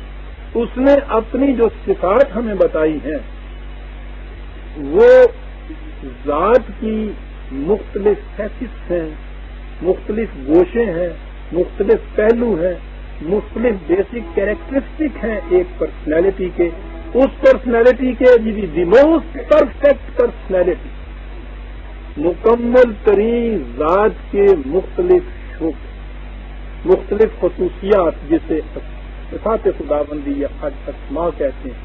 اس پر ایمان کے معنی یہ ہیں کہ اگر ہم نے یہ معلوم کرنا ہو کہ ہماری اپنی ذات کی نشو و نما ہو رہی ہے یا نہیں، تو اس کے لیے کوئی اسٹینڈرڈ ہونا چاہیے نا، یعنی یوں ہی ہم اپنے ذہن میں یہ فرض کر لیں کہ آدھا ہو رہی ہے، اسٹینڈرڈ ہونا چاہیے، اور اسٹینڈرڈ سبجیکٹو نہیں ہونا چاہیے، ہمارا ذہنی نہیں ہونا چاہیے، اس سے تو ہم ہر وقت فریب کھا سکتے ہیں، وہ آبجیکٹو ہونا چاہیے، خارج میں کوئی ہونا چاہیے۔ صفات خداوندی وہ اسٹینڈرڈ، وہ معیار ہے جس کے مطابق ہم پرکھ سکتے ہیں کہ ہماری ذات ویسی ہوتی چلی جاتی ہے یا نہیں۔ یہ حد بشریت کے اندر ویسی ہوتی چلی جائے گی، اسے قرب خداوندی کہتے ہیں۔ صفت خداوندی بطور معیار خارجی کے سامنے ہونی چاہیے۔ ورد کا رسم رب ہی، خدا کی صفات کو اپنے سامنے نمایاں طور پہ رکھ، کترا کے معنی ہوتا ہے ابھار کے کسی چیز کو اپنے سامنے رکھ،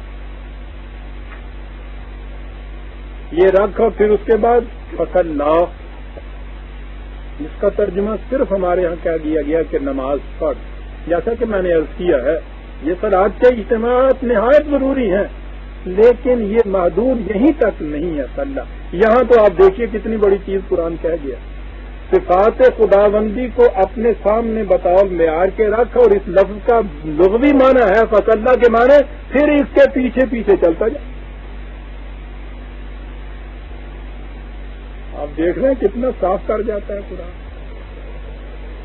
دوسری جگہ تولا کے مقابل میں قرآن لایا ہے نا یہ لفظ. تولا کے معنی ہوتا ہے گریز کی راہ نکالنے. ادھر ادھر نہ پھر بھاگتا پھر اللہ اس کے پیچھے پیچھے چلتا جا. لیکن ایک ہی اس میں خطرناک گھاٹی آتی ہے. بل تو سرون الحیات دنیا والآخرۃ خیر وابقیٰ. ہوتا یہ ہے کہ دنیاوی زندگی کے کچھ مفاد سامنے آتے ہیں, دوسری طرف ایک مستقل قدر آتی ہے جس کو آپ صفت خداوندی کہتے ہیں. اس کا تقاضا ہوتا ہے کہ کسی نہ کسی قدر سے سمیٹ لے.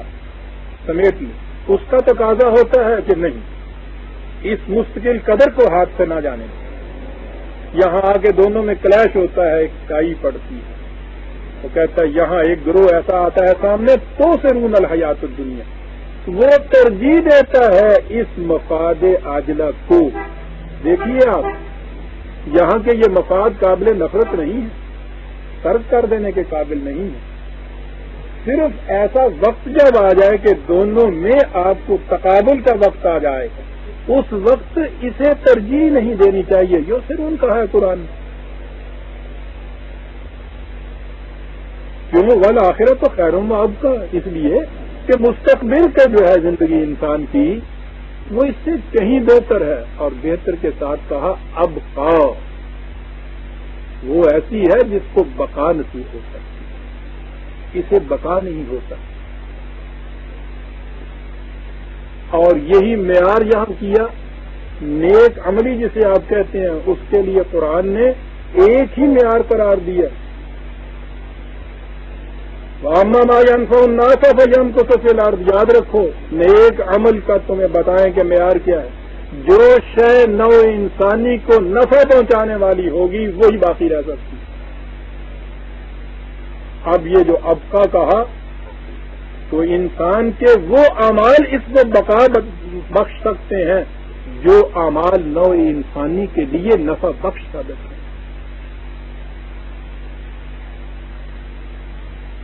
یہ جو بات ہم نے تمہیں کہی کوئی پہلی بار نہیں یہ بات کہی. یہ تو جس دن یہ سلسلہ کائنات وجود میں آیا تھا فطرت کے قوانین ساتھ ہی وجود میں آ گئے تھے, بلکہ اس سے پہلے ہی آ گئے. اسی طرح سے جب یہ انسان اس صفحہ عرضی پہ آیا, تمدنی زندگی اس نے بسر کرنی شروع ہوئی, ہم نے یہ قوانین اسی زمانے میں دے دیے تھے. یہ نہیں ہوا کہ اتنا عرصہ تک انسان کو یوں ہی چھوڑ دیا اور آج یہ نئی نئی باتیں دیتے ہیں. ان ھذا لفی الصحف الاولی, یہی کچھ جو ہم آج کہہ رہے ہیں یہی پہلے صحیفوں کے اندر بھی یہی کچھ تھا. صحف ابراہیم و موسیٰ, صحیفہ ابراہیم ہو یا صحیفہ موسیٰ ہو, ان تمام صحف اولی میں بھی یہی کچھ کہا تھا جو ہم آج کہہ رہے ہیں. فرق یہ ہے کہ وہ صحیفے تمہارے پاس موجود نہیں رہے اپنی شکل میں, اسے ہم تمہارے پاس محفوظ رکھیں. صحف ابراہیم تو آج بائبل کے اندر ہے نا, پہلے صحیفے سارے. صحف ابراہیم تو اس میں ہے ہی نہیں. بائبل شروع ہوتی ہے صحف موسیٰ سے, تو اس سے پہلے کے تو صحیفے ہیں ہی نہیں. اور جو ہیں صحیفے اس کی ایک ہی مثال نہیں, تفصیل میں جاؤں گا تو تاریخ بتانی پڑے گی مجھے, وہ تو میری کتاب میں موجود ہے. یہ جو صحف موسیٰ سے بات شروع ہوتی ہے وہ حضرت موسیٰ علیہ السلام کی کتاب بتائی جاتی ہے کہ ان کی طرف یہ نازل ہوئی, اور اس میں حضرت موسیٰ علیہ السلام کی وفات کے بعد کے بھی واقعات درج ہوئے ہوئے. یعنی اتنی سی چیز بتا دیتی ہے کہ وہ بات کی لکھی ہوئی. بہرحال یہی صحف ابراہیم و موسیٰ میں تھا جو اپنی اصلی شکل میں نہیں رہے. یہی ساری بنیادی طور پہ ہدایت اس قرآن کے اندر آ گئی جو اب ابدی طور پہ محفوظ کر دی گئی. سورہ الاعلی ختم ہوئی برادران عزیز. سورہ الغاشیہ 88ویں سورت. بسم اللہ الرحمن الرحیم. حالات کا حدیث الغاشیہ, کوئی انداز. اور تیرے پاس اس آنے والے انقلاب کی خبر بھی پہنچی. کون سا انقلاب؟ وہ جو ڈھانپ لے گا تمام چیزیں. آپ دیکھتے ہیں اور جو اس کے اوپر محیط کل ہو جائے گا. زندگی کے مختلف شعبوں کے اندر چھوٹے چھوٹے انقلابات تو آتے رہتے ہیں. ایک انقلاب عظیم ہوتا ہے جو زندگی کے تمام شعبوں کو حاوی ہوتا ہے. کو محیط ہوتا ہے۔ یہ ہے جو قرآن لانا چاہتا ہے۔ قرآن کے انقلاب کی خصوصیت کبریٰ برادران عزیز یہ ہے کہ وہ مین ایز اے ہول کو لیتا ہے، انسان بتمام ہی لیتا ہے وہ، اور اس کی پوری زندگی کے ہر گوشے میں ایک انقلاب پیدا کرتا ہے۔ اس انقلاب کے وقت ہوگا کیا؟ دو گروہ بتائے انسانوں کو، کیسے عجیب گروہ بتائے۔ وجوہ یومئذ خاشعۃ عاملۃ ناصبۃ۔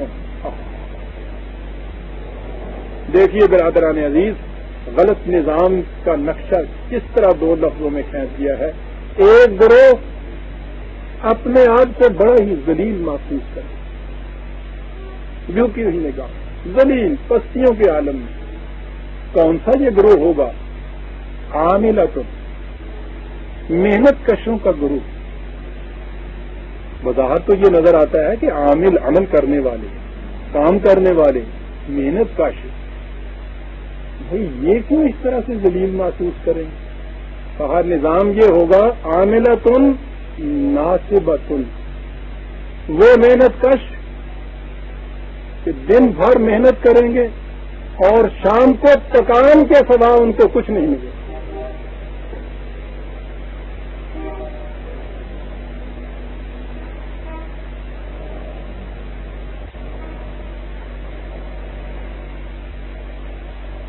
کیا میت قرآن کی آخری پاروں کا ارتکاز تفصیل میں نہیں جاتا، ایک لفظ بیان کر جاتا ہے، ورنہ جہاں عاملۃ آیا تھا ذہن میں یہ آ سکتا تھا کہ یہی گروہ تو ہونا چاہیے جو نہایت کا سب جو شاداب ہو، کام کرنے والا۔ ایسا یہ کام کرنے والوں کی کیفیت وہاں یہ ہوگی ناصب۔ کون سا یہ گروہ، یہ کون سا نظام ہے؟ تصلا نارن حامیۃ تسقی من عین آنیہ۔ پورے کا پورا معاشرہ جہنم کی آگ کے اندر جھلس رہا ہے۔ اپنے ہاں سامان نہیں ہوگا نشو و نما کا۔ عزیزان من بڑے غور سے سننے کی دو آیتیں آ گئی۔ ارے دل، یہ تو اپنی داستان معلوم ہوتی ہے۔ میں سمجھتا ہوں کہ وہ انقلاب بہت قریب آنے والا ہے، اس لیے کہ جس کی نشانیاں قرآن نے بیان کی ہیں نظر آ رہی ہیں ہمارے سامنے ایک ایک کر کے۔ کہا اس جہنم میں جلنے والے معاشرے کی کیفیت یہ، زندگی کا مدار پانی پہ ہوتا ہے، اپنے ہاں نہیں۔ دیکھیے سامان حیات خود موجود نہیں ہے، کہیں سے مل رہا ہے۔ کہتا ہے مل کیسے رہا ہے؟ پانی ملتا ہے تو کھولتا ہوں، جو ہلاکت آمیز ہوتا ہے، جلا دیتا ہے کھیتیوں کو، انسانی زندگی کو بھی تلف کر دیتا ہے۔ کہیں سے پانی لیتے ہیں وہ کھولتا ہوا ملتا ہے۔ کھانے کو کیا ملتا ہے؟ برادران عزیز ایک لفظ قرآن، لیس لہم طعام الا من ضریع۔ کھانے کو کیا ملتا ہے؟ سمندر میں خس و خاشاک، بدبودار جھاڑیاں، کانٹے دار کچھ ٹہنیاں کہیں سے ٹوٹ ٹوٹ کر وہ وہاں اکٹھی ہو جاتی ہیں۔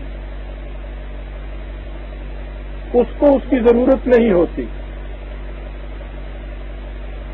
اس کی لہریں اچھالتی ہیں، اسے اچھال کر ساحل کے اوپر پھینک دیتی ہیں۔ پانی پیچھے ہٹ جاتا ہے، یہ وہاں باقی رہ جاتی ہیں۔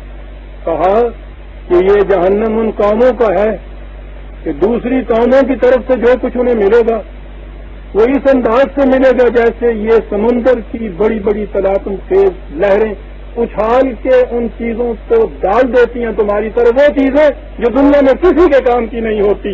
لا یسمن ولا یغنی من جوع، تر و تازگی دینا تو ایک طرف رہا، کم وقت بھوک بھی تو نہیں مٹا سکتی وہ چیزیں۔ اور ساحل کے اوپر ان چیزوں کو چننے والوں،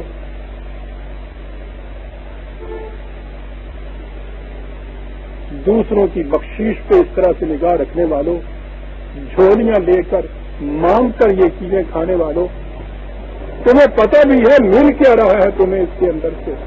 ذریعن، اس بدبودار کانٹے دار جھاڑی کو کہتے ہیں جسے انسان تو ایک طرف حیوان بھی نہ کھائے، ذریعن، پھر اس کے کسی کام کی چیز نہیں، وہ سمندر کی لہروں کی، وہ بیکار سمجھ کے اچھال کے پھینک دیتا ہے، تم لپک کے اس کے اوپر جاتے ہو، اس کے بعد کیفیت یہ ہوتی ہے کہ تمہیں وہ ڈیولپمنٹ، تمہاری نشو و نما کرنا تو ایک طرف رہا، تمہاری بھوک بھی نہیں بجھا سکتا، پینے کو تم مانگتے ہو پانی تو کھولتا ہوا، کھانے کو کچھ مانگتے ہو تو یہ کچھ ملتا ہے۔ کہتا ہے یہ ہے وہ دور، کہاں یہ ہوتا ہے؟ عاملۃ ناصبۃ، جہاں محنت کش کا، جہاں مزدور کا، جہاں محنت کرنے والے کی کیفیت یہ ہوتی ہے کہ شام کو تکان کے سوا اس کے حصے میں کچھ نہیں آتا، اس معاشرے میں یہ کیفیت ہوتی ہے۔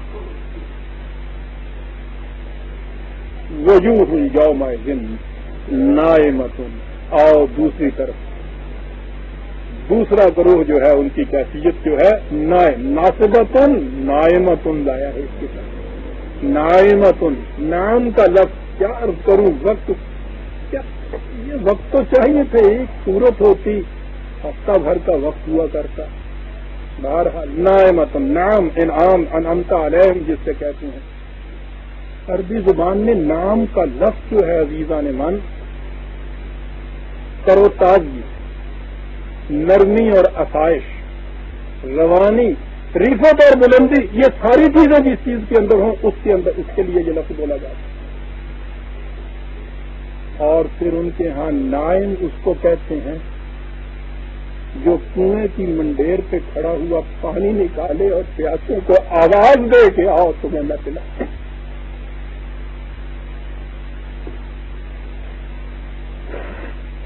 وجوہ یومئذ نائم، ایک گروہ وہ کہ جو ان تمام خصوصیات کا حامل ہوگا۔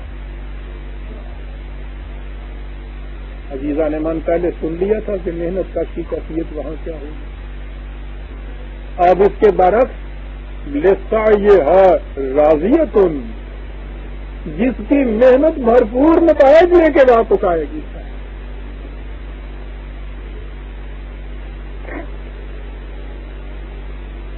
محنت تو دونوں کر رہے ہیں،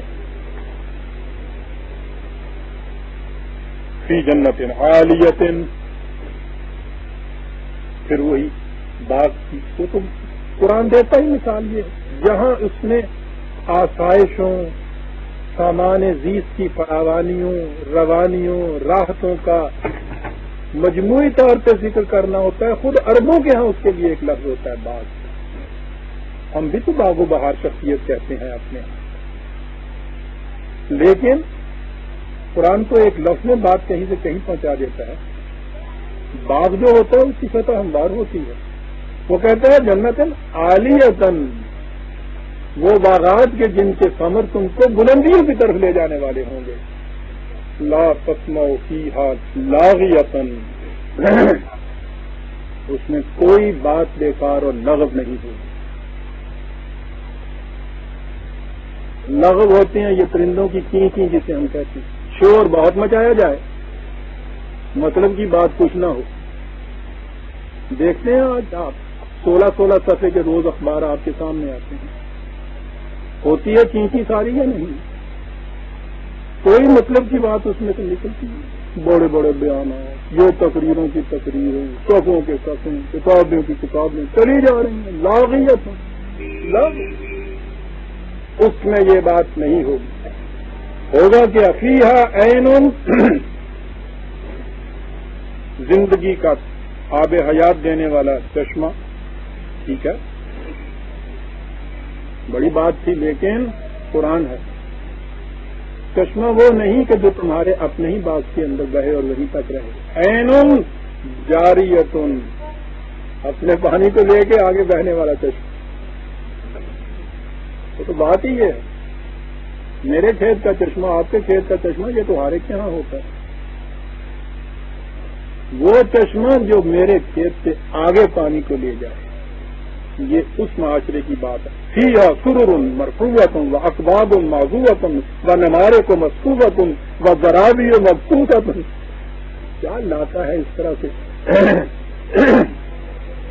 ادب سے شغف رکھنے والے جانتے ہیں کہ جب اس طرح سے مکفہ چیزیں آتی ہیں تو اس میں کتنا زور بڑھتا چلا جاتا ہے, ایک کے بعد دوسرا, دوسرے کے بعد تیسرا. اونچے اونچے بلند تخت صوفے, نہایت خوبصورت کنچا, بڑے عجیب و غریب گاؤں تکیے لگے, فرشوں کے اوپر قالین بچھے ہوئے. یہاں اگر یہ چیزیں کہیں کہہ دی جائیں کہ حریر و اطلس کے پردے, سونے کے کنگن, موتیوں کے زیورات, اس قسم کے قالین مولوی صاحب کے سامنے کہہ دیا جائے, وہ کہیں گے شرعاً حرام ہے.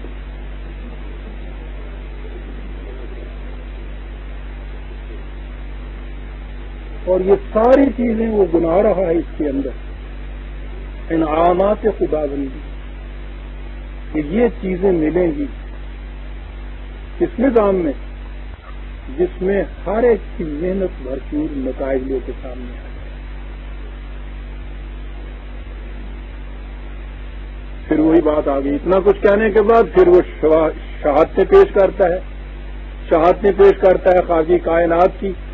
کہا تمہیں یہ ہوگا کہ صاحب یہ ایسا کچھ کیسے ہو جائے گا, تمہیں اس پہ تعجب آ رہا ہے. اس پہ تعجب نہیں آ رہا کہ افلا ينظرون الى الابل كيف خلقت والى السماء كيف رفعت والى الجبال كيف نصبت والى الارض كيف سطحت. بادلوں کی طرف نہیں دیکھتے,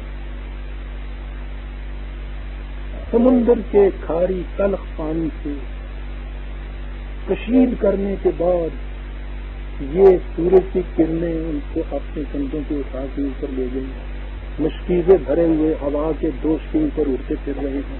جہاں ضرورت ہوتی ہے وہاں برس جاتا ہے, جہاں فالتو ہوتا ہے پہاڑوں کی چوٹیوں کے ریزروائر میں جمع ہو جاتا ہے. کبھی اتنی سی چیز پہ بھی تم نے غور کیا؟ تو جو قانون وہ کرتا ہے اسی قانون کو ہم تمہاری انسانوں کی زندگی میں یہ بتا رہے ہیں کہ یہاں برتو یہ کچھ سب کچھ ملے گا تمہیں. تو دیکھتے نہیں ہو ابراہیم خلقی اتنے عظیم الجثہ, یہ بڑے بڑے قرے فضا کی پہنائیوں میں ہمارے قانون کی زنجیروں میں جکڑے ہوئے کس طرح محو گردش, بڑے بڑے عظیم پہاڑوں کو دیکھ رہے ہو. زمین اس تیزی کے ساتھ گھوم رہی ہے, یہ اس کے اوپر کس طرح سے مستحکم بیٹھے ہوئے ہیں. اور اس زمین کو دیکھتے ہو کہ گول ہونے کے باوجود کس طرح فرش کی طرح بچھی ہوئی ہے تمہارے سامنے. تو جو ہمارا قانون خارجی کائنات میں یہ کچھ کر سکتا ہے, تمہاری داخلی زندگی کے اندر یہ آسائشیں باہم پہنچانا اس کے لیے مشکل کیا ہے؟ بات اتنی ہے کہ وہاں کسی کی محنت کی یہ بات نہیں ہے کہ محنت کرے اور رات کو تکان لے کے واپس آ جائے. وہاں ہر ایک کی محنت نتائج پیدا کرتی ہے. تمہارے معاشرے میں محنت نتائج پیدا کرنے شروع کرے گی, یہی کچھ تمہارے معاشرے میں ہو جائے گا. فذکر, رسول سے کہا یہ قوانین پیش کرتا چلا جائے, کرتا چلا جائے. فإنما أنت مذکر, تیرا تو فریضہ یہ ہے کہ اس کو پیش کرتا چلا جائے, پیش کرتے چلا جائے. لیکن اگلی چیز اب آئی, ہمارے ہاں یہ جو اجارہ دار بن جاتے ہیں ان چیزوں کے شریعت کے, ہر وقت لٹ ہاتھ میں لیے ہوئے پھر رہے ہیں. وہ تو اب کچھ غنیمت ہے, ورنہ اس زمانے میں لاہور میں ہوتا تھا, جہاں ایک ہوتے تھے کینچی ہاتھ میں لیے ہوئے پھر رہے ہوتے تھے انارکلی میں ادھر ادھر. مرد سامنے آئے ہیں تو ان کی لبیں کاٹ رہے ہیں. کوئی عورت اس زمانے میں بہت کام ہی باہر جاتی تھی, لیکن وہ باہر گئی ہے اس کی چھٹیاں کاٹ رہے ہیں. نماز پڑھتے ہوئے ہماری ایک بھائی ہمارے ساتھ دلی کی ایک مسجد میں نماز پڑھنے گئے. وہ جو بیان کیا کرتے ہیں تو کہا کرتے ہیں میری یہ شامت آئی تو میں نماز پڑھنے گیا. پتلون پہنے ہوئے کھڑے تھے, کھڑے کھڑے تو خیریت گزری. جو ہی رکوع میں گئے تو ساتھ والے جو تھے انہوں نے اس طرف نگاہ دوڑائی, یعنی نگاہ ادھر آ رہی ہے. دیکھا تو اب ان کی پتلون ٹخنوں سے ذرا نیچے ہو گئی. برداشت کیسے ہو سکتا؟ وہیں اس نے اپنی نماز توڑ دی, بیٹھ گیا. تو غنیمت ہوا کہ کینچی ہاتھ میں نہیں تھی, لیکن باہر اس کو الٹا الٹا الٹا تو کہا کرتے ہیں کہ میری پتلون کی نیکر بنا کے پھر اللہ اکبر کیا کہتے ہیں چلے گئے.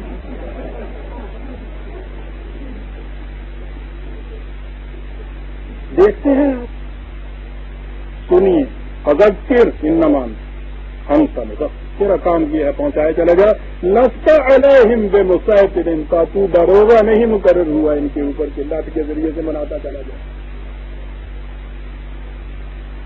ریجیمنٹیشن نہیں ہے اس میں برادران عزیز، اونچے پیمانے پہ بات سوچ لیجئے.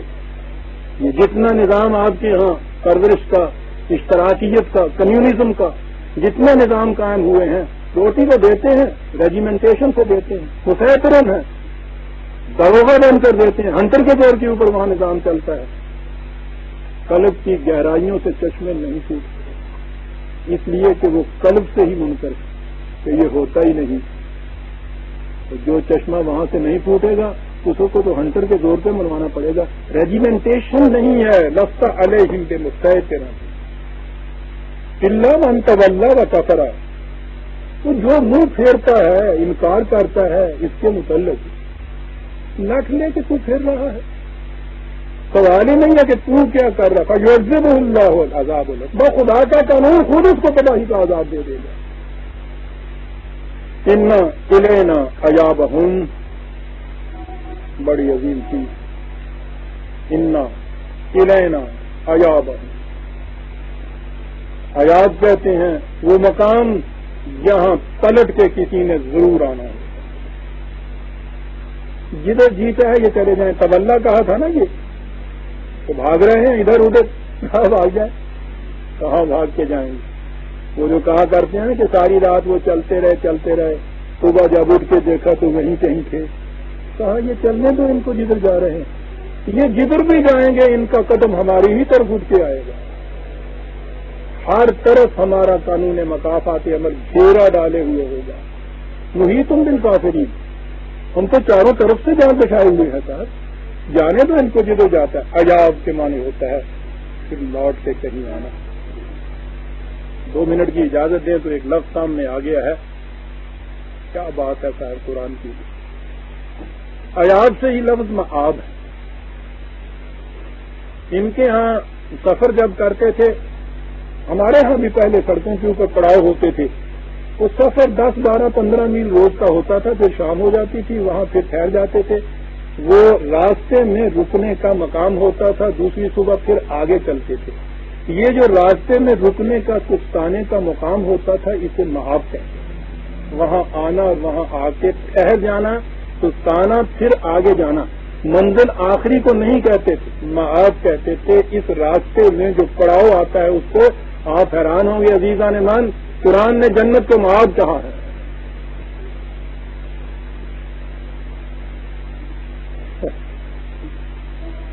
قرآن ہے. پتہ ہی نہیں اس کاروان انسانیت کی منزل مقصود کیا ہے. جو جسے جنت کہا جاتا ہے وہ تو معاب ہے. اور پہلا پڑاؤ اور بعد نظر آنا ہے، ذرا سا رک کے پھر آگے جانا. انا الینا ایابہم، یہ ہماری طرف چلے آ رہے ہیں. کاہے کے لیے؟ ثم ان علینا حسابہم، ہم خود حساب اس کا کر لیں گے. تو خان خواہ کے لیے ہنٹر لے کے ان کے پیچھے کیوں؟ اس لیے کہ ہنٹر کے ذریعے سے تو ایمان لایا ہی نہیں جاتا.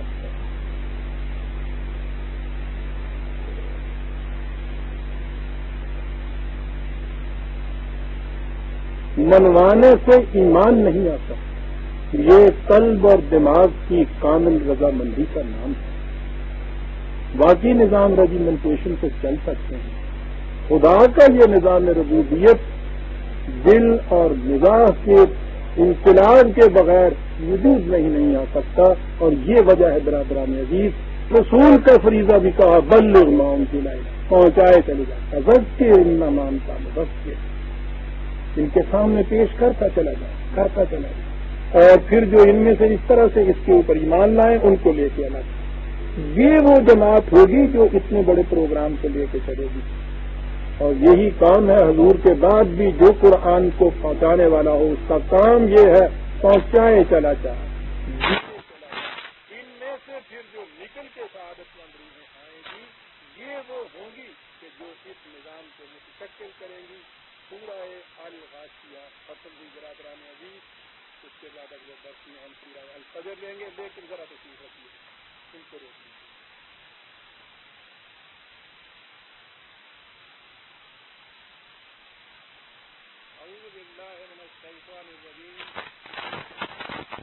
بسم اللہ الرحمن الرحیم.